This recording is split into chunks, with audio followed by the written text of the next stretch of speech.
తాజాగా ప్రేక్షకుల ముందుకు వచ్చిన మిరాయి సినిమా పూర్తిగా నవరసాలతో నిండిన వినూత్న ప్రయోగాత్మక చిత్రం. కథ మొత్తం 9 నవగ్రంథాల చుట్టూ తిరుగుతూ సాగుతోంది.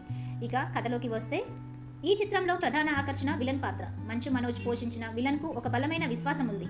తాను 9 గ్రంథాలను సాధిస్తే అద్భుత శక్తులు లభిస్తాయని, దేవుడిగా మారతానని, మరణం కూడా తనను తాకదు అనే నమ్మకం అతన్ని ముందుకు నడిపిస్తోంది. అప్పటికే 7 గ్రంథాలు పొందిన విలన్ 8వ గ్రంథం సాధనలో అద్భుతమైన ఫైట్స్తో కథను మరింత ఆసక్తికరంగా తీర్చిదిద్దాడు. 9వ గ్రంథానికి దారి పేరు మీరాయి. ఆ దారి గురించి హీరోకే తెలిసి ఉంటుంది. హీరో ఆ దారిని ఎలా కనుగొంటాడు, ఏం ఎదుర్కొంటాడు అన్నది సినిమా ముందుకు సాగే కొద్దీ క్లూస్ రూపంలో బయటకు వస్తూ ప్రేక్షకుల్లో ఉత్కంఠను రేకిస్తోంది. తేజ సజ్జా హీరోగా మొదట్లో నిర్లక్ష్యంగా తిరిగే ఒక సాధారణ వ్యక్తిగా కనిపిస్తాడు. కానీ అతనిలో దాగి ఉన్న శక్తి కథా పరిణామాల్లో వెలుగులోకి వస్తుంది. చివరికి తాను ఎందుకు పుట్టాడు, తన కారణ జన్మ ఏమిటి అనే ప్రశ్నలకు సమాధానం కనుగొంటూ విలన్తో తలపడి పోరాటం చేస్తాడు. హీరోయిన్ రితికా నాయక్ సాధువు వేషంలో పరిచయం అవుతుంది. ఆమె హీరోలోని నిజాలను బయటకు తీసి అతని జీవితంలో మార్పు తీసుకొచ్చే కీలక పాత్ర పోషిస్తోంది. శ్రీయ శరణ్ తల్లి పాత్రలో భావోద్వేగంతో కూడిన నటన చూపించారు.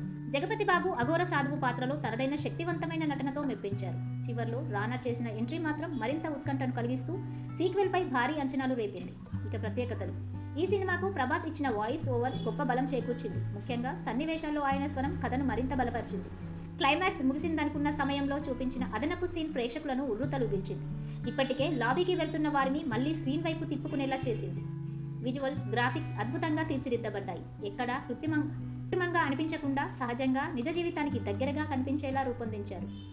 ఇక దర్శకత్వం, నిర్మాణం విషయానికి వస్తే, దర్శకుడు కార్తీక్ ఘట్టమనేని సస్పెన్స్, యాక్షన్, భావోద్వేగాల మధ్య మంచి సమతుల్యత సాధించారు. నిర్మాత టీజీ విశ్వప్రసాద్ నిర్మాణ విలువలు సినిమాకి ప్రత్యేక ఆకర్షణగా నిలిచాయి. Mirai cinema action, suspense, visuals, creative ఆలోచనలతో ఒక ప్రత్యేకమైన అనుభూతిని అందిస్తోంది. విలన్ యొక్క అధికాశ, హీరో యొక్క ధైర్యం, ఈ రెండింటి పోరాటం చివరికి ప్రేక్షకులకు ఒక మంచి సందేశాన్ని అందిస్తోంది. కుటుంబ సమేతంగా ఆస్వాదించదగిన అద్భుతమైన సినిమా ఇది. ఈ సినిమాకి నేను ఇచ్చే రేటింగ్ 4/5.